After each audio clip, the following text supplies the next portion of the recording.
vai aparecer a mensagem. A lista de presença vai ser passada no final do evento. Lembrando que é necessário que vocês tenham feito a inscrição pelo Simpla e preencherem a lista do evento, a lista de presença, para conseguirem o certificado. Esse certificado ele tem o prazo de 1 mês para ser enviado, ok, gente? Hoje o tema é falar um pouco sobre o amor na vida da Frida Kahlo a partir de uma perspectiva da psicanálise. É um estudo feito pela Renata Gatto, que está aqui com a gente. Ela é psicóloga e psicanalista. Além disso, ela é mestre em psicanálise pela PUC Minas. E ela coordena o grupo de estudos sobre erotismo e pornografia, chamado Psicanálise da Alcova. Além disso, a Renata ela é bacharel em design de moda pela UFMG e artista visual. Seja muito bem-vinda, Renata. Obrigada, Clara. Obrigada pelo convite. Vamos combinar, gente, as dúvidas serão tiradas no final do evento, ok? Depois que ela terminar de falar, vocês fiquem à vontade para mandar as dúvidas no chat ou abrir o microfone para interagir com a gente e tirar as dúvidas de vocês. E é isso, podemos começar? Podemos, por mim podemos. Gente, é um prazer estar aqui com vocês. Eu preparei uma apresentação com base num capítulo da minha dissertação para falar do amor em Frida Kahlo. É um assunto um pouco extenso, a meu ver, então eu optei por fazer de uma forma mais tranquila, montei um PowerPoint com muitas imagens, de modo que a gente possa introduzir o assunto aos poucos. A Clara me falou que a maioria das pessoas participando são estudantes de psicologia, né? A maioria. Ou pessoas de outras áreas. Então, eu penso que deve ser uma experiência agradável e mais para frente, se for do interesse de vocês, eu posso ir postando coisas sobre o amor em Frida Kahlo, sobre o amor de uma forma geral. E é isso. Estou esperando... a Clara conseguiu colocar. Pronto. Gente, eu coloquei essa imagenzinha da Frida para vocês verem. A Frida Kahlo, a maioria que eu acho que conhece, foi uma artista mexicana, uma pintora, nascida em Coyoacán, em 1907. Ela viveu pouco, viveu somente 47 anos.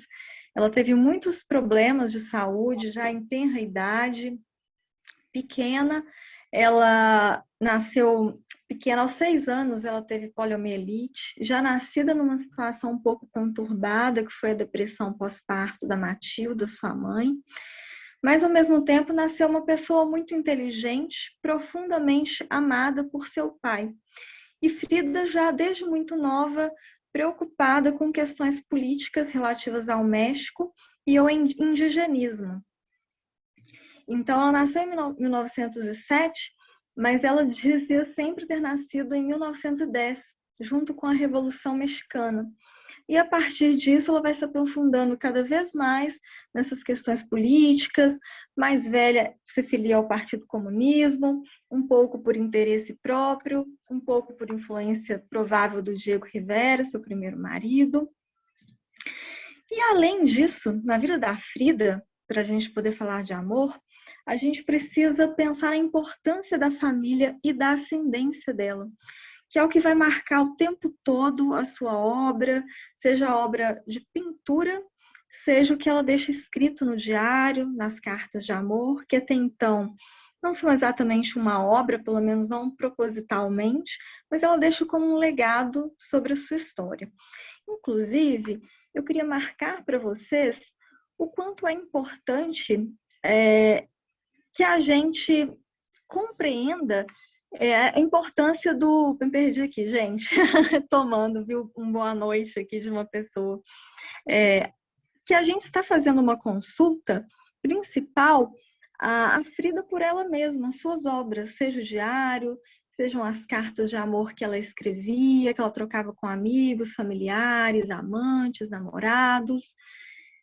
Ao mesmo tempo, o seu diário, que tem desenhos, seus quadros, que tem as pinturas e escritos pequenas frases, que mostram muito do seu estado de vida. Então, é a Frida por ela mesma. E eu acho isso de suma importância para se falar do amor, porque não é simplesmente um amor romântico, como nós estamos muitas vezes acostumados a ouvir falar. Aí vocês podem ver, pode passar, claro. Eu coloquei umas fotos da Frida novinha, mais para frente do Guilhermo e a Matilda, seus pais, da família da Frida. Nessa foto, a Frida tem cerca de entre 17 e 19 anos, ela está com esse terno.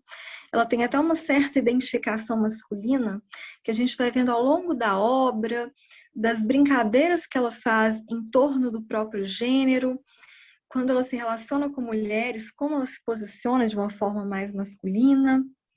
Isso aparece muito na roupa.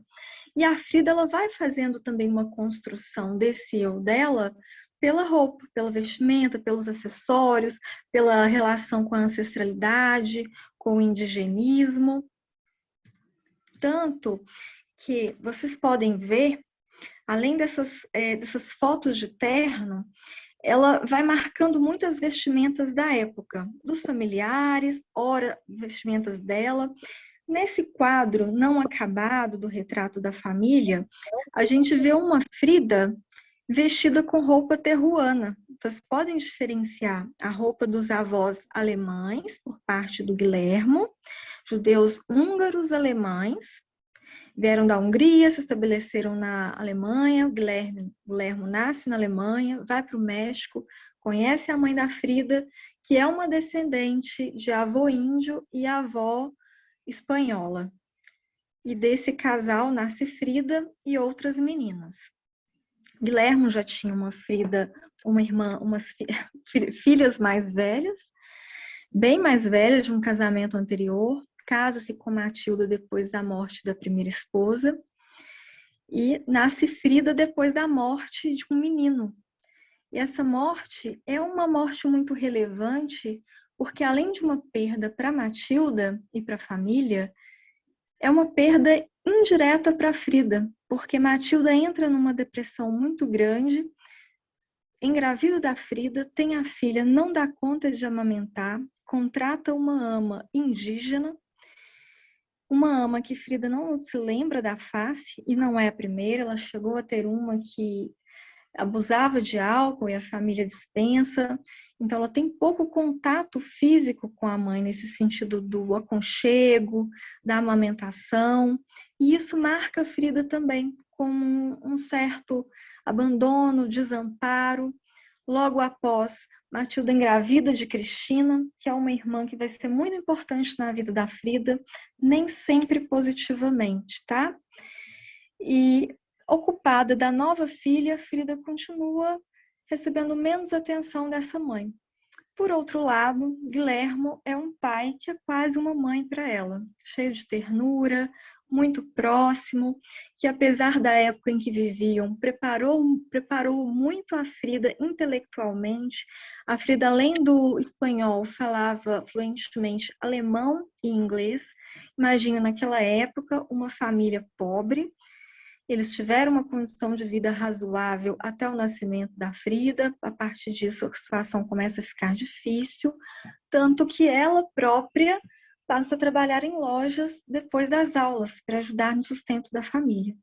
Mas esse pai, que é um homem que parece ser muito sensível, ele também é artista. Ele pinta provavelmente como amador, e é fotógrafo, leva Frida para trabalhar com ele, para passear, para coletar imagens do mundo.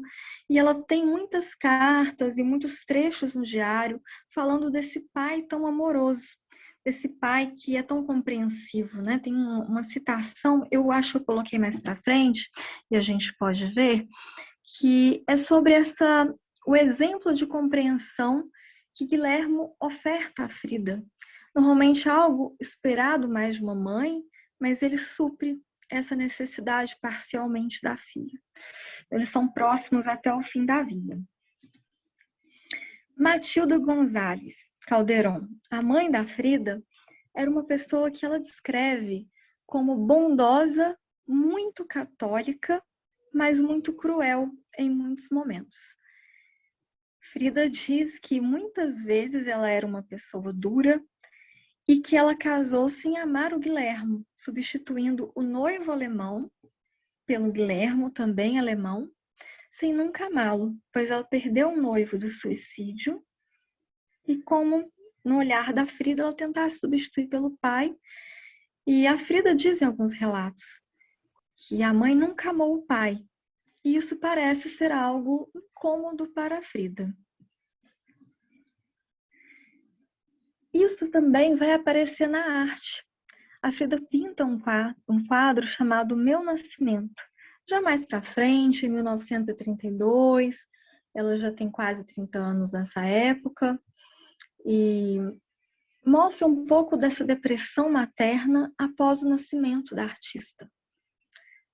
Vejam bem, se a gente olha pela psicanálise, o que um filho homem representa para uma mãe, eu sei que muitas mulheres desejam ter uma filha, mas mergulhando na nossa cultura, ainda hoje, o valor que ter um menino representa, imaginem há um século atrás, o lugar disso ainda.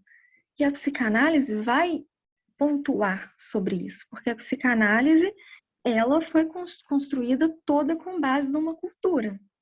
Então, hoje nós vamos nos abrir a uma escuta para trabalhar com o que a contemporaneidade nos traz, nos oferece. Mas a gente tem muito dessa cultura do filho homem ser mais desejado. Então, o Freud diz, quando a mulher tem um filho, ela tem um grande amor por ele, que é um tipo de amor chamado anaclítico. Um amor para fora desse eu. E quando é um menino, essa mulher parece muito mais satisfeita do que quando tem uma filha. Nesse caso, imagine a situação. O único filho homem morre antes da Frida nascer. E ela se vê em situação de desamparo. Essa mãe provavelmente enlutada, mas é a vivência da Frida que a gente tenta escutar aqui. Além da morte desse irmão, aos 6 anos a Frida tem poliomielite. A poliomielite, gente, para quem não sabe, ela pode afetar um dos membros e ele não cresce normalmente. Então, vocês já devem ter visto, ou talvez tenha alguém assim nessa condição, uma perna cresce normalmente, a outra não. E o Guilherme, seu pai, zeloso pela saúde da filha, abandona tudo por 9 meses para cuidar da Frida. Aconselho médico, coloca a Frida na natação, no futebol. Vejam bem, futebol naquela época. Guilherme dá uma oportunidade à Frida que muitos pais talvez não dessem. Não por maldade, mas porque não era muito típico. Imagina uma menina jogando futebol. Frida jogava. Frida lutava boxe. Também para tentar se recuperar. Frida chegou a ganhar um concurso de natação. Então tinha muito investimento desse pai. Infelizmente, ela não consegue se recuperar, mas ainda assim, ela continua uma pessoa aparentemente alegre, seguindo com a vida dela. Era uma pessoa muito inteligente, conseguiu uma bolsa numa escola particular muito reconhecida da época, tinha desejo de ser médica e começa a frequentar essa escola. Frida, uma pessoa muito capaz, de um humor único, bastante irônica, brincalhona. Pelas entradas do diário, a gente encontra misturas de inglês com espanhol. Ela faz piada de muitas coisas e ela se relaciona com muitos homens como amigos e ela é um pouco polêmica para a sua época. Então, ela ficava com outros homens. Se fosse um homem mais velho, ela ficaria. Mulheres, algo bastante perigoso de se lidar naquela época com homossexualidade, bissexualidade, sobretudo feminina. Então, ela era um pouco mal afamada para a época dela. E namorava com o Alejandro Gomes Arias, um namorado que ela amou profundamente, foi seu amigo durante toda a sua vida.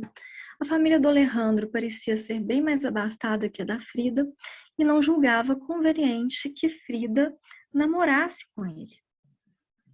Mas eles continuam namorando. Frida vai para uma lojinha, para um armazém, receber as ligações ou fazer as ligações para ele, escondido da família dele. Às vezes ele visita Frida, mas um belo dia essa família coloca Alejandro para mudar de país. E ele muda de país. E a Frida fica bastante triste. Isso acontece logo após o acidente de bonde. Voltando da escola, aos 18 anos, esse bonde se choca com algum outro veículo, não me lembro, e ninguém nesse bonde se machuca seriamente. Mas Frida, sim, ela quase morre. Uma parte desse bonde, um ferro, entra na pelvis e sai pela vagina. Ela tem várias fraturas, chega ao hospital quase morta. Felizmente, ela sobrevive, mas passa ao longo da sua vida por mais de 30 cirurgias, muitas delas mal sucedidas. E esse acidente, além de causar muitas dores a vida toda e outros problemas de saúde, ele vai impedir que a Frida se torne mãe, um sonho que ela sempre acalentou. Antes da gente entrar nessa parte dos abortos, que é muito importante, e desse corpo tão estilhaçado, eu queria voltar um pouco nessa ascendência da Frida. Aqui é uma pintura mais avançada, de 1939, quando ela já tinha se estabelecido como artista, que ela é muito famosa, não sei se vocês conhecem, que são as duas Fridas.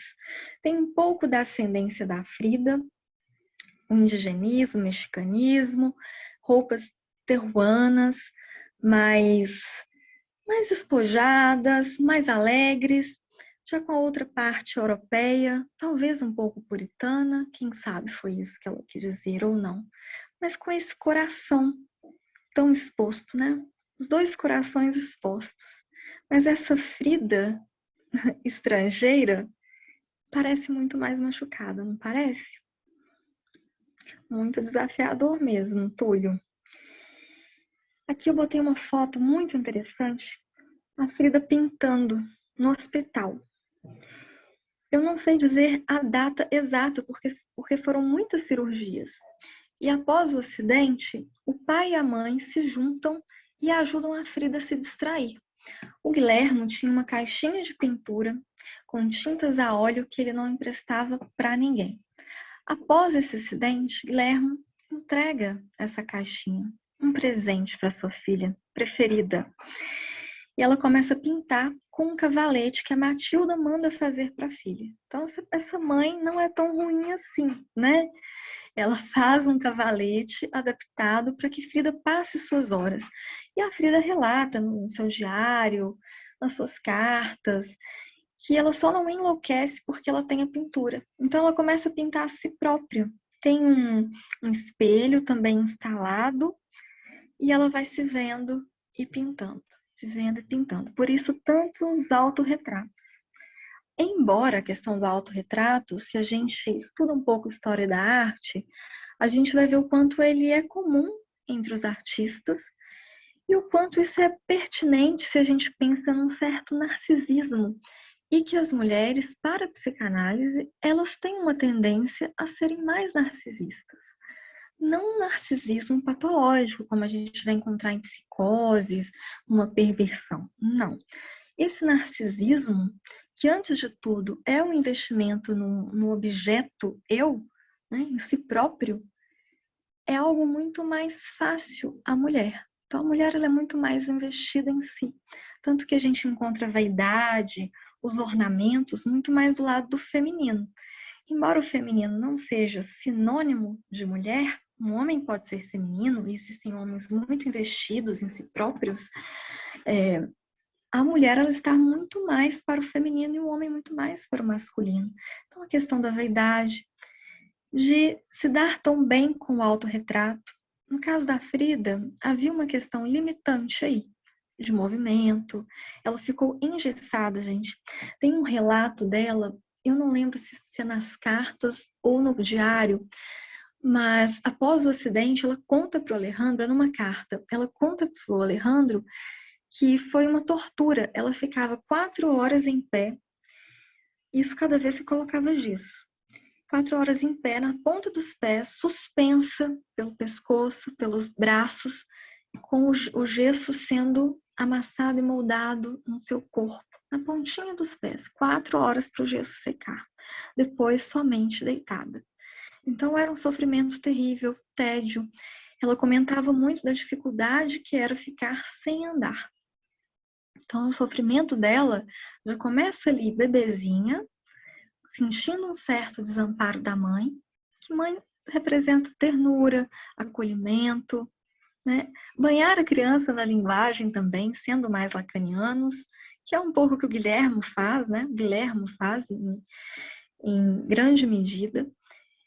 Sofre o acidente, e a cena desse acidente, ela é tão trágica e ao mesmo tempo dramática como as pinturas e a própria imagem da Frida, que há uma descrição de que o bonde colidiu, bateu, o ferro entrou na bacia da Frida e alguém segurava alguma purpurina e no balanço a Frida ficou toda furada, quebrada e coberta de purpurina e sangue.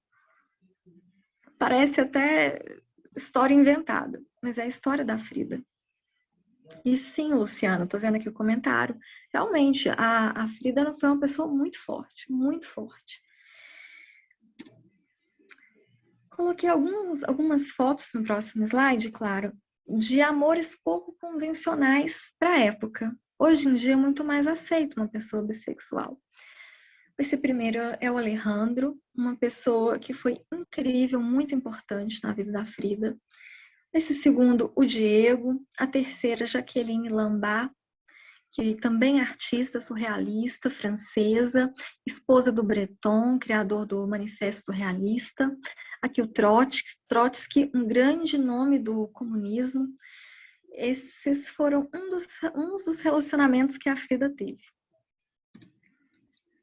Então, vamos lá. Falar do amor em Frida Kahlo vai exigir que a gente pense em algumas temáticas importantes dentro da psicanálise.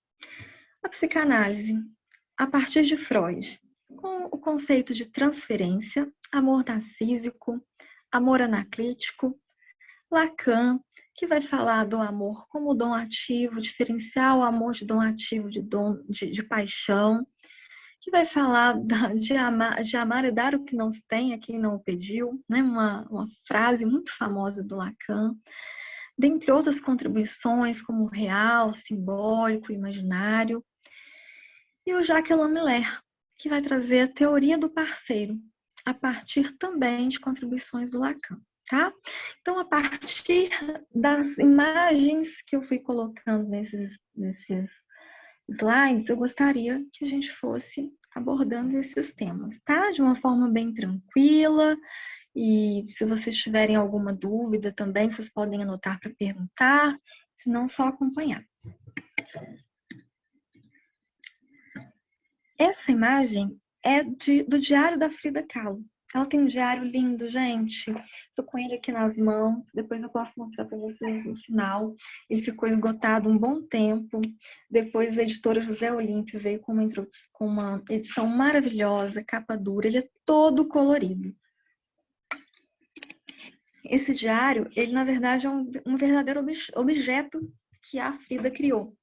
Então ela escreve na parte de trás a escrita em letras de computador digitadas do que ela escreve à mão, fica mais fácil de entender, mas ele é todo assim, ele é bem surrealista, inclusive, por causa desse automatismo, né? Ela pensa, ela sente, ela escreve, ela desenha, ela mistura as coisas, e assim vai se formando, cria poemas, faz declarações de amor, chora, desenha o próprio corpo, ressignifica esse próprio corpo, né?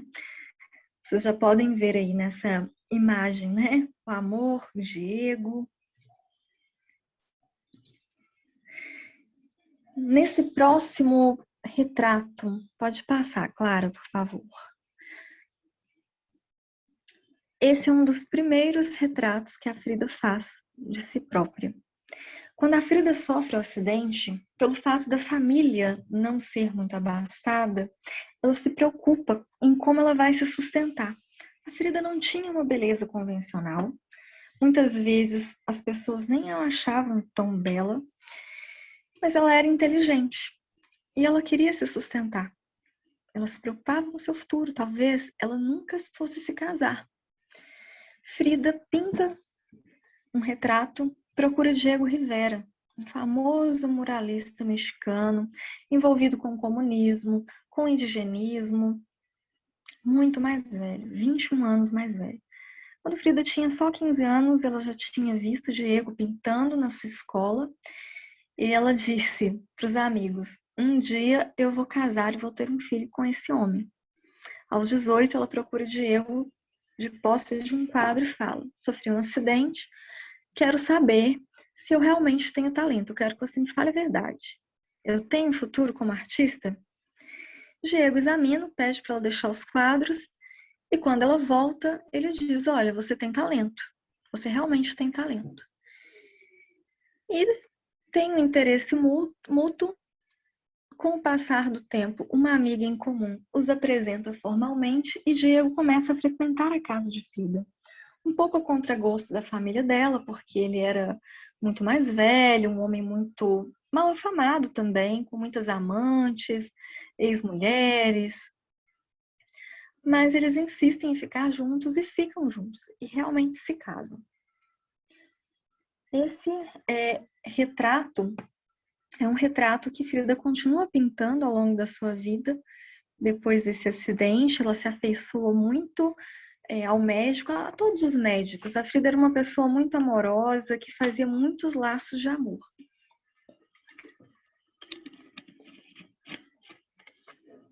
A gente pode pensar, tem essa imagem também, pode passar, claro. Essa imagem da coluna partida, ela retrata muito esse corpo estilhaçado pelo acidente. Só que tem um X da questão importante para a gente pensar. Será que é simplesmente ler o autor considerando a sua obra? Ou ler a obra pensando no que esse autor viveu, como a Frida? Obviamente, essa obra foi influenciada, né, pelo que ela viveu. Será que a gente não pode pensar numa incidência do autor na obra e da obra no autor? A Frida começa a pintar a partir do acidente. Mas isso vai tomando corpo e fazendo um corpo para ela. Imaginem você nasce com um determinado corpo. Você está crescendo. Aos 6 anos, a sua perna esquerda para de crescer. Então você tem um novo corpo. Você vai ter que ressignificar aquele corpo antigo para assumir esse corpo que você tem agora. Depois do acidente, nunca mais a Frida teve uma coluna normal. Ela continua andando, mas ela sempre vai usar coletes, ela sempre vai fazer cirurgias. Isso marca o corpo dela de tal forma, e a sua vida, e o seu psiquismo, que ela precisa ressignificar esse corpo. E a dor, o sofrimento físico, emocional, psicológico, são tão grandes, que é preciso colocar um limite. Então, Frida pinta.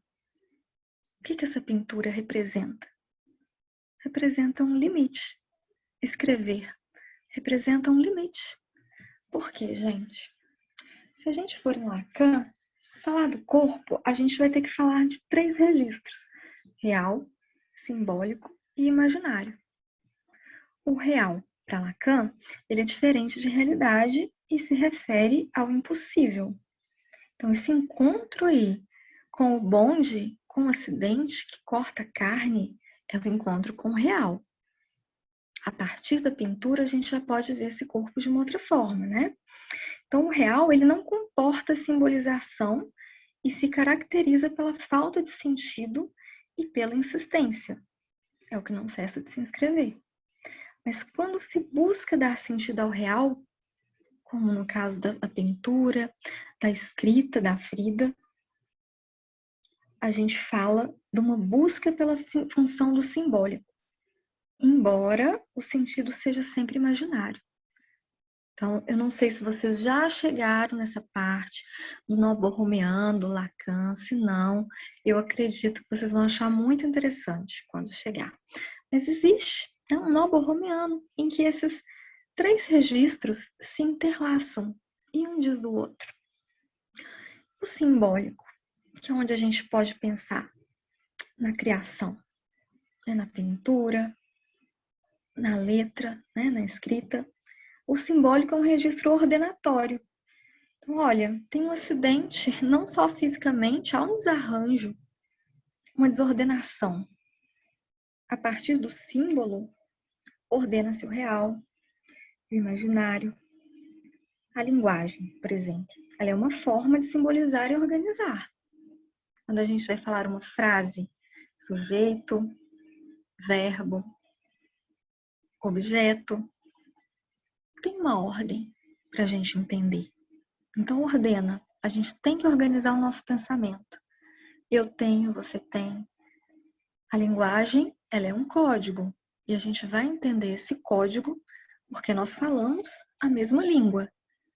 Em cada idioma, por exemplo, cada língua, ela vai ter um jeito de processar essas informações. Todas vão ter sujeito, verbo, objeto, predicado, etc. Mas aqui, falando português, se convencionou falar de um determinado jeito. Então a gente entende, porque a partir do símbolo a gente se entende. O símbolo é um mediador e por isso ordenatório, organizador. Então, a Frida, ela pinta e escreve sobre sua realidade, seu corpo, seus amores, ambos marcados pela tragédia, fragmentados. Os quadros, os escritos, eles tentam tratar o real do corpo e do amor também. Esse amor intenso, ilimitado pelo Diego, como a gente vai ver. Até mesmo pelo Alejandro quando vai embora. Como lidar com isso? O amor, ele tem um lado que é a devastação. O amor pode ser devastador. E o que causa devastação? É justamente o ilimitado. Uma demanda sem fim que nunca é respondida. Claro que pode aparecer de diversas formas para a gente essa devastação, mas é sempre de um ilimitado. E o imaginário, ele tem relação, né? Ele se refere à relação dual estabelecida pelo sujeito em relação à imagem em seu eu. Olha que legal esses 3 registros. Esse imaginário relativo à imagem em seu eu. Vocês sabiam que quando a gente nasce, a gente não tem um eu ainda. A gente ainda é um conjuntinho ali de carne, de pulsões ainda desordenadas. E a gente vai se ordenando, a gente vai assimilando a nossa própria imagem. Porque Lacan fala no estágio do espelho, do júbilo da criança ao reconhecer a si própria, ao se olhar no espelho. Ela percebe que aquele serzinho, aquele duplo ali, é ela. Ela é tomada por esse júbilo, sou eu ali. Então ela começa a se identificar consigo própria. Porque a princípio não, se você pega um espelho e mostra para um bebê muito novo, ele não vai entender que é ele ali. É preciso fazer esse movimento do qual a gente está falando. E isso tem muita relação com o amor e com o corpo. Em Frida Kahlo, em nós. Por falar de amor, vamos ao Alejandro. Pode colocar na foto, por gentileza. O Alejandro foi um amor de adolescência da Frida. Um rapaz muito educado, querido, estudado, que foi para o exterior para estudar. Pelo menos a família queria que ele se afastasse da Frida por um tempo. E ele se afastou e continuou estudando. Essa separação, ela não se deu logo que ele foi embora. Frida sofre o acidente, sente que precisa de Alejandro mais do que tudo naquele momento, mas ele está longe, então a Frida começa a escrever para ele e ele para ela.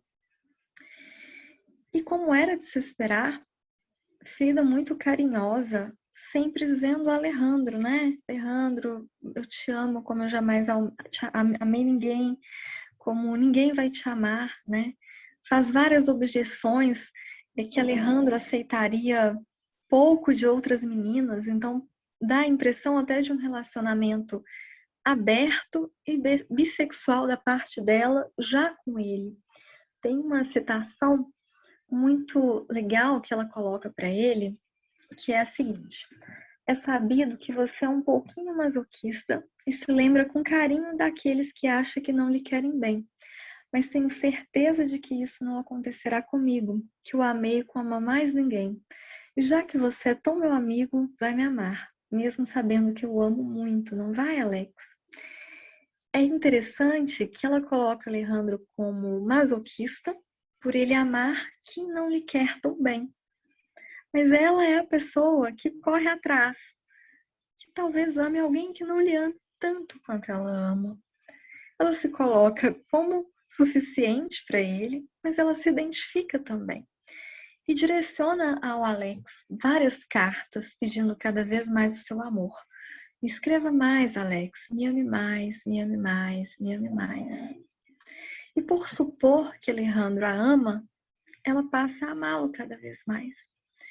Quando a gente fala nessa suposição de ser amado por alguém, para a mulher é muito importante. Para a psicanálise, as mulheres, elas têm uma tendência de desenvolverem uma forma erotomaníaca de amar. Para as mulheres é muito mais importante ser amadas do que amar. Então, a erotomania, no caso das mulheres não psicóticas, tá, gente? Porque esse termo também vai ser usado na psicose, mas no caso do feminino, das mulheres, a erotomania, ela pode se referir a essa suposição que o outro me ama e por causa disso eu passo a amá-lo. Isso também é na psicose, mas não de uma forma delirante. É de uma forma, vamos dizer assim, mais leve, né? Dentro de uma normalidade do que se espera desse sujeito feminino. Então ela supõe ao Alejandro, ele me ama, sim. Mas ao mesmo tempo se identifica com ele, né? Não sou tão amada. E às vezes demonstra um amor que Freud chamaria de amor anaclítico, que seria um amor diferente do feminino. O anaclítico ele é muito mais típico do masculino. Então, ou seja, um homem, segundo Freud, ou uma mulher que ama de forma masculina, ela vai buscar fora dela, no objeto amoroso, fora do eu. Nas mulheres, mesmo nas narcisistas, a gente encontra o amor anaclítico quando ela é mãe. Então, ela ama esse objeto externo, que é parte dela. Ele é um pouco narcisista, pois é parte dela, então ela ama ela mesma, na verdade. Mas é um pouco anaclítico, né? Ele tem um pouco características de anaclítico porque é algo fora dela, não é ela. E a Frida, ela demonstra isso um pouco com o Alejandro, às vezes com o Diego, né? Ela se direciona muito a esse objeto externo. E Frida, ela também tem contato com o amor do tipo narcísico com o pai. Ela se supõe amada pelo pai, ela ama esse pai de volta, erotomaniacamente. Ela é colocada nesse lugar de preciosidade, porque a mulher narcisista é o quê? Ela é um tesouro. O Freud, ele coloca a Introdução ao Narcisismo, texto de 1914, ele coloca que a mulher narcisista, ela tem um valor imenso para a cultura, que são mulheres que são tão valorizadas, desejadas pelos homens, e que o amor delas por si próprias equivale ao amor do homem por elas em intensidade. Então, ela quer ser amada e ela ama a si mesma, né? Então, ou seja, a rigor, só amaria a si própria. Do tipo anacrítico, o amor do tipo anacrítico, além desse exemplo do Alejandro, a gente vai encontrar na Frida com o Diego. Muitas vezes ela coloca como filho, inclusive num poema. Ou como Frida assume uma posição masculina quando ela ama uma mulher. Então ela escreve uma carta linda para Jaqueline Lombard. Eu até postei nos meus stories. E que ela fala, né? Ela vai falando de uma forma super poética, falando para ela de uma forma que está cortejando mesmo, muito romântica, né? Se colocando como, quase como uma trovadora, né? Como aquela que ama e Jaqueline, objeto do seu amor. Ela fazia muitas parcerias também com Jaqueline, quando Breton e Diego excluíam as duas para conversar sobre assuntos de política ou do próprio surrealismo, e as excluía, mesmo que ambas fossem artistas. E as duas se uniram muito. Mas esse amor, muitas vezes, não parece ser um amor só de amigas. Por falar em Diego, vamos aqui ao Diego. Frida amava profundamente. Se referia a Diego como o amor da sua vida, mas também comparava Diego ao acidente de bonde. No momento de raiva, ela diz a Diego: você é pior do que o acidente de bonde. Você foi pior que o acidente de bonde da minha vida. Tamanha devastação que ela sentiu. Frida se casa muito nova com o Diego, muito apaixonada. Teve um casamento conturbado. E ela dizia que esse acidente, né, esse segundo acidente, sendo o pior, prejudicou muito a sua vida. Ela não dizia: você prejudicou a minha vida, né? Mas foi pior do que o acidente. O acidente, segundo ela, deu séculos de tortura. Então, imagina o que foi esse casamento, esse amor com o Diego. Eles chegam a se separam, eu não lembro se foi em 1939, se não me engano. E eles voltam a se casar um ano depois, porque um não vive sem o outro. Então, eles fazem uma parceria bem sintomática, né? Eles estão unidos pelo sintoma, mas fazem uma parceria. Então, a partir dessas faltas, dessas múltiplas traições, Diego jamais foi fiel. Frida começa também a ter casos com homens e mulheres. Com mulheres, Diego não se importa. Com homens, ele fica bem incomodado. Alejandro volta para sua vida, né? Aliás, ele nunca saiu, mas estando no país, ele passa a frequentar a casa da Frida até o fim de sua vida. Isso incomoda muito, muito o Diego. O Diego falava com a sobrinha da Frida. A Frida tem uma sobrinha chamada Isolda Kahlo. Ela escreveu um livro. E ela conta um pouco que o Diego ficava profundamente perturbado quando Alejandro visitava a esposa dele e gritava que era para mandar aquele desgraçado sair da casa. Ou seja, ele podia trair, né? A Frida não podia ser os casos. Coloco algumas fotos aqui, gente, para vocês verem esse carinho da Frida. Essa primeira foto, na anterior a essa, uma foto achada nos arquivos da Frida com um beijo dela de batom. Ela achava que o Diego tinha os olhos verdes mais bonitos, ternos, e que tudo que ele tocava era com muito amor, ternura, assim como ele tocava as esculturas de índios. Ele amava o indigenismo também, né? Essa outra foto, na verdade, duas outras fotos. O Diego, ele agiu com a Frida de uma forma muito violenta, se a gente trouxesse para os dias de hoje. Ele magoava muito essa mulher, ele devastava muito essa mulher. Mas algo na Frida escolhia ficar ao lado dele. O Diego deu muitas oportunidades à Frida. Ele, como um homem mais experiente, ele acompanhou a Frida. Ele sempre deixou muito claro que a Frida tinha talento, não era só porque ela era esposa de um artista já famoso, já estabelecido. Mas ele devasta a Frida de uma forma que ele tem um caso com a irmã mais nova da Frida, a Cristina. E tem filhos com ela. Filhos que a Frida nunca pôde ter. Olha, um poema numa pintura. O poema, ele é independente da pintura, mas ele pode ser muito bem entrelaçado, né? Diego, meu menino, Diego, meu namorado, Diego, meu amante, Diego, meu esposo, Diego, meu amigo, Diego, minha mãe, Diego, meu pai, Diego, meu filho, Diego, eu, Diego, universo, diversidade na unidade. Isso é um trechinho do diário dela. Olha como esse amor parece limitado. Diego é tudo. Exatamente. ela idolatrava o Diego, colocava nesse lugar. E é muito difícil lidar com o amor ilimitado. Ele faz tudo o que faz, e Frida continua amando, se declarando, se entregando, sem juízo de valores, tá, gente? Cada um sabe se perdoa ou não uma traição, mas eu acho que a questão não era essa. E nem pretendo fazer uma militância em cima do relacionamento de Frida e Diego, porque eu acho que isso não seria nem da vontade dela, nem caberia ao recorte psicanalítico, tá? Eu acho que seria uma outra leitura que também é muito válida, mas que não caberia aqui. Mas ainda assim a gente vê como era nocivo lidar com esse limitado. Frida precisa dar conta desse amor. Diego surge na vida dela como algo do real. E ela precisa lidar com isso para encontrar o amor vivível, como diz Lacan. O que é o amor vivível, gente?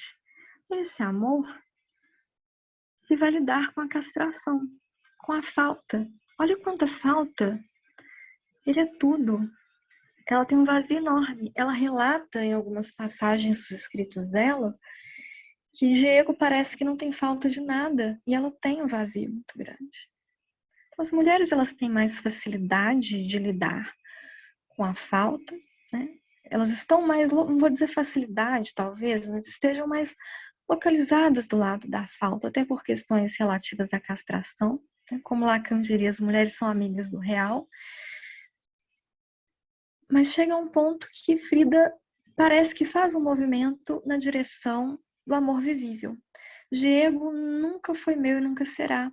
Diego gosta de brincar de casamento com as pessoas. Ele não é meu marido. Ele não é meu nem nunca será. Diego é apenas dele mesmo. E eu amo assim mesmo. Eles voltam, eles se casam, mas eles se casam de uma forma diferente.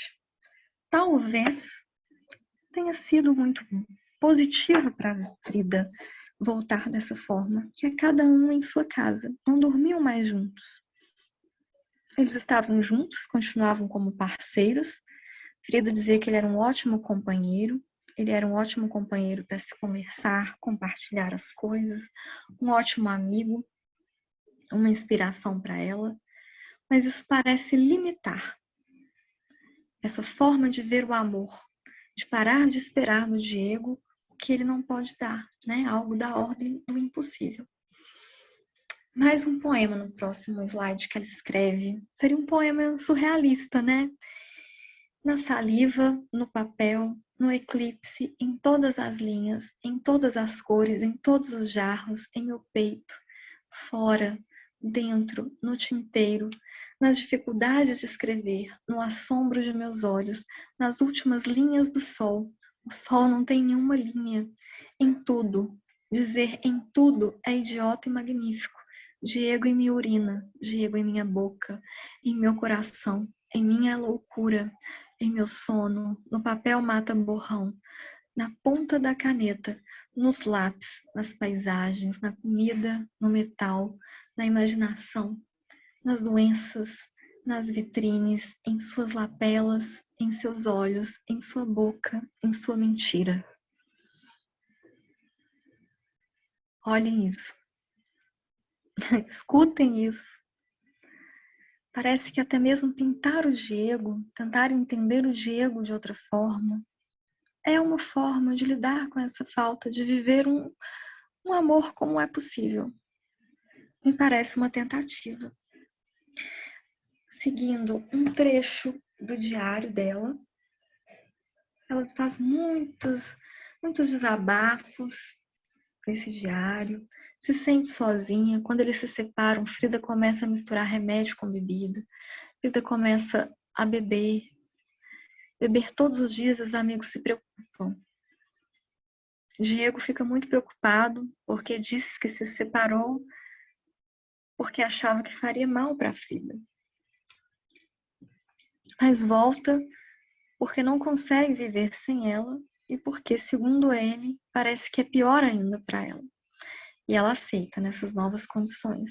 Mas esse ano que ela passa sem Diego é um ano muito difícil para ela. para a gente voltar a alguns detalhes da vida da Frida, que são bem devastadores, há uma pintura chamada A Cama Voadora, feita em 1932. Ai, não tem, não? Ah, tem.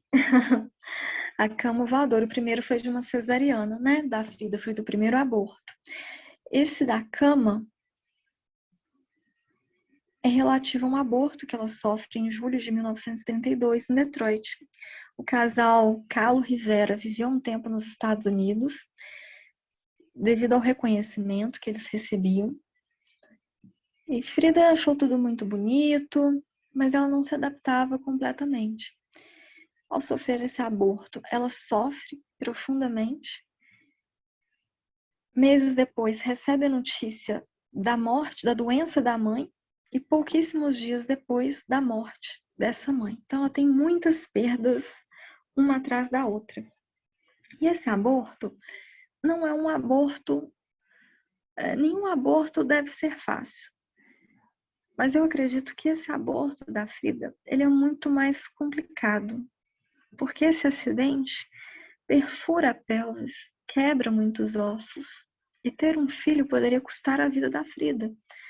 Em uma de suas gravidezes, não sei se foi a terceira, mas um médico recomenda um aborto mesmo, cirúrgico, para que ela não tenha que passar por um risco de morte. Mas ela acaba perdendo mesmo esses bebês. Um dos fetos, ela chega a guardar para ela, uma substância que conserva para ter o filho dela, né? Considerava ele um filho dela. Esse quadro de 1935, logo depois desse aborto, Frida volta ao México. E ela descobre um caso do Diego Rivera com Cristina. Foi nessa época que ela descobre esse caso. Ela fica devastada, ela passa a ter casos com homens e mulheres abertamente, mas ao mesmo tempo, isso é muito brutal para a Frida. Parece que muito mais brutal do que os outros casos, porque era com a sua irmã, né? E debaixo do nariz dela. O Diego já se envolvia com muitas mulheres que o secretariavam ou que eram modelos para as pinturas dele. Mas com a Cristina foi demais. E ela lê uma notícia no jornal de um homem que assassina a esposa. E na frente do juiz, quando arguído sobre o que aconteceu, ele diz: foram só uns quantos golpes, ou seja, isso não foi nada. E ela se sente, ao que tudo indica, semelhante a essa mulher, destruída pelo homem, pelo marido. Então, foi uma violência muito brutal para ela, com danos emocionais e possivelmente físicos, porque a saúde dela se abalava muito facilmente.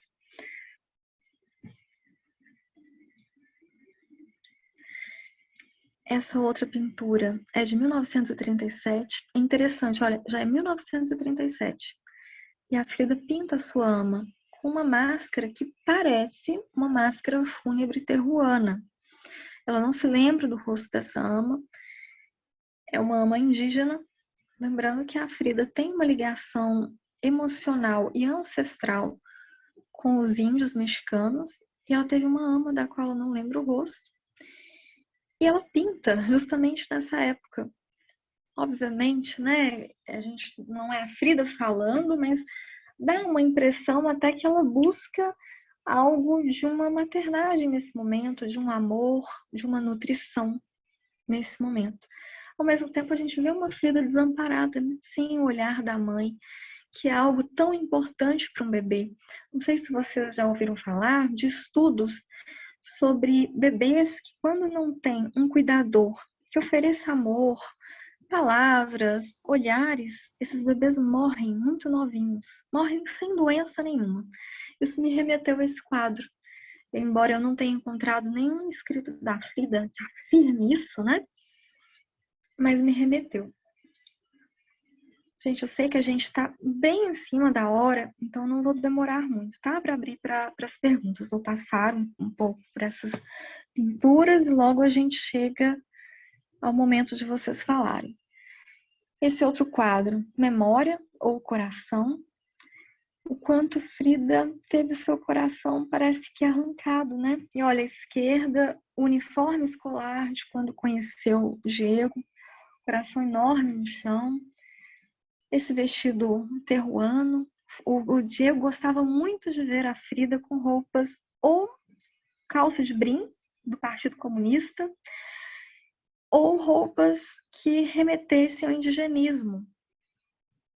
E olha, é como se ela dissesse, gente, tudo que eu dei para ele, né? Tudo que eu fiz para ele arrancou meu coração, né? Tirou tudo de mim, me esvaziou. Não dá essa impressão?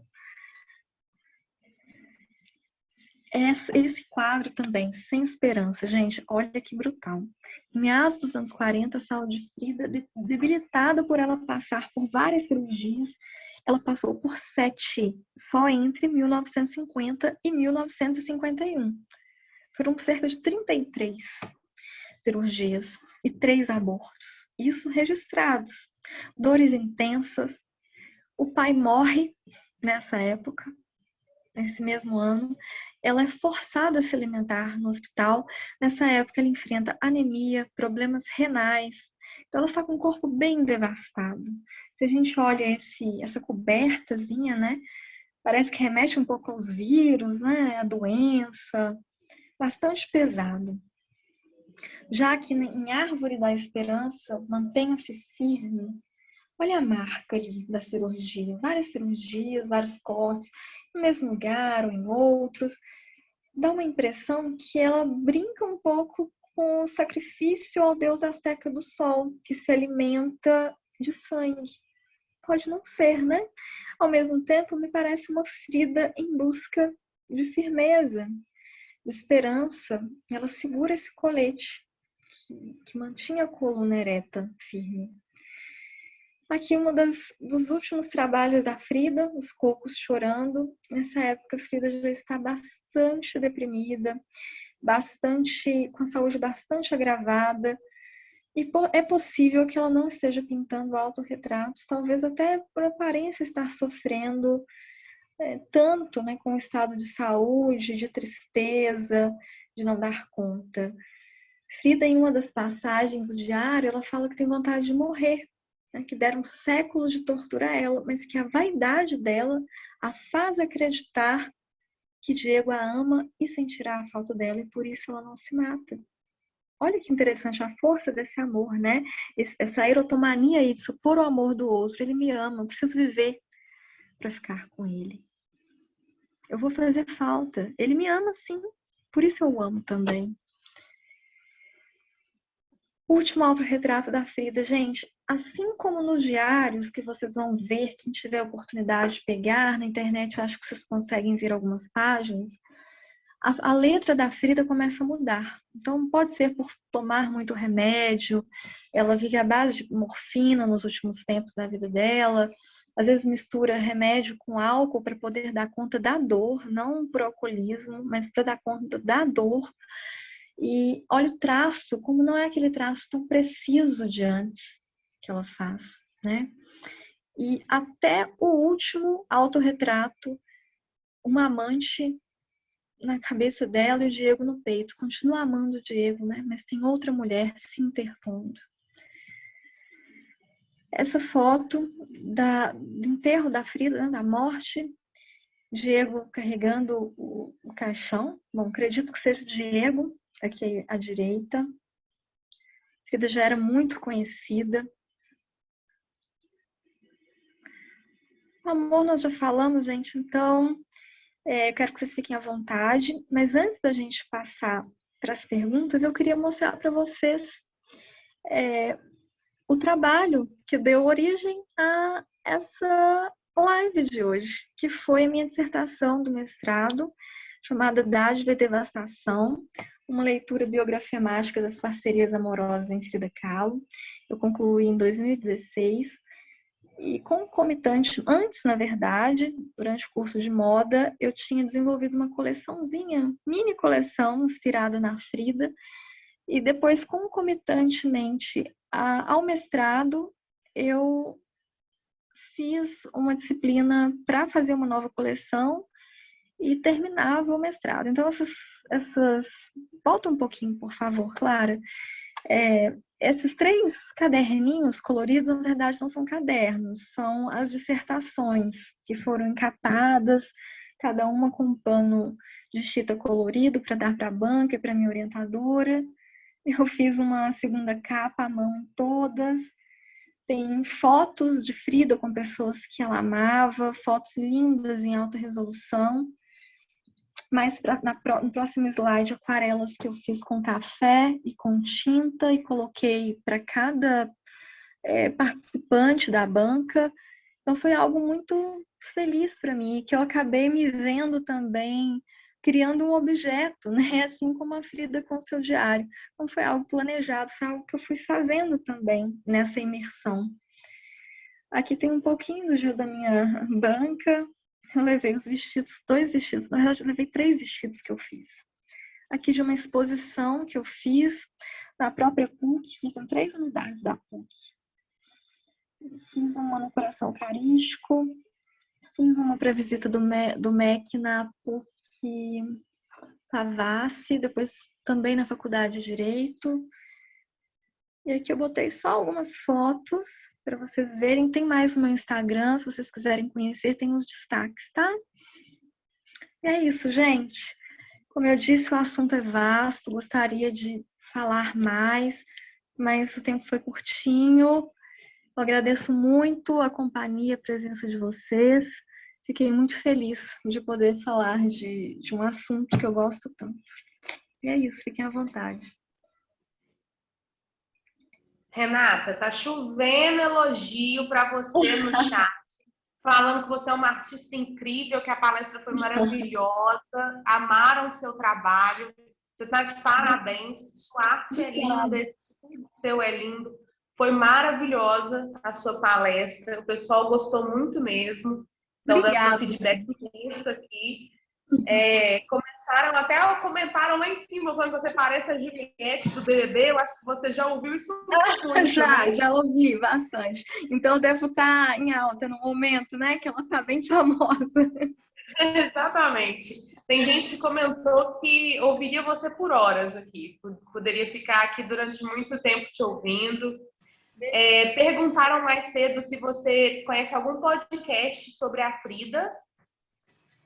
Não conheço, gente. Quem sabe a gente não faz um podcast sobre a Frida, né? Como uma novela, uma série. O que vocês acham? Pode ser, vai ser legal. E deixa eu ver aqui. Se tem mais alguma dúvida no chat. Perguntaram qual que é o nome do amor da Frida pelo pai. O amor? Então, no amor da Frida pelo pai, a gente encontra um amor narcísico, né? Eu faço essa leitura, tá, gente? A Frida não é minha paciente, mas eu vejo que a Frida, ela recebe muito esse amor, né? Ela tem me parece ter um posicionamento muito feminino, né? Nesse sentido daquela pessoa que quer ser amada, que quer receber o amor. Esse pai que demonstra esse amor como compreensão, né? E como dádiva também. Ela recebe esse amor. O pai da Frida, vocês podem pesquisar depois, o amor em Lacan, amor como dom ativo, né? Esse amor como dádiva. Por isso que a dissertação se chamou Dádiva e Devastação, né? Esse amor que era devastação, mas também era dádiva. E a caixinha de pintura que o pai oferta, que era tão cara a ele, né? É uma dádiva, um dom, né, que ele oferece a ela. Um dom de amor. Claro, dá pra gente ir muito mais a fundo nisso. E essa é a leitura que eu faço, né? Guilherme como aquele que oferece esse dom de amor. E Frida, assim, numa posição mais narcísica em relação a esse pai. Mas ela também demonstra, assim, um pouco erotomaníaca, né? Assim, eu sou muito amada pelo meu pai, então eu amo também. Isso aparece nas cartas. Gente, e se vocês quiserem seguir o Instagram da Renata, é Renata Gato Psi, gato com 2 T's. O trabalho dela é incrível, ela posta sempre diversos conteúdos, posta a arte dela. Sim. E tem outros Instagrams também, né? A gente divulgou todos lá na página do Desembolando. E eu só queria comentar agora que eu espero que todo mundo tenha assinado a lista de presença para garantir o certificado, tá, gente? O certificado chega em até 30 dias no e-mail de vocês, então não se apressem, tá tudo bem, vai chegar. O nosso próximo evento já está disponível lá no Instagram do Desembolando. Quero agradecer muito a presença de todos vocês. Renata, muito obrigada por ter estado com a gente. Obrigada pelo convite. Foi maravilhoso. Fiquei muito feliz. Se vocês quiserem conhecer mais o meu trabalho, como a Clara disse, podem me seguir no Insta. Eu pretendo colocar mais vídeos, né? Daqui a um tempo, daqui a umas semanas, porque eu estou um pouco apertado com tantos projetos agora.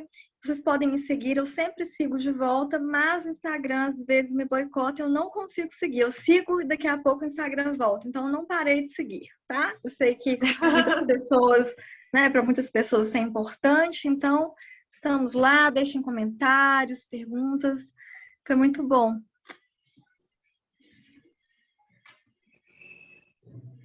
Deixa eu só comentar aqui, já divulgando, né? O próximo evento é sobre psicologia e psiquiatria. A gente vai fazer um diálogo transdisciplinar sobre os cuidados na saúde mental, gente. Então, as inscrições já estão abertas. E é isso. Boa noite, galera. Boa noite, muito obrigada. Um abraço.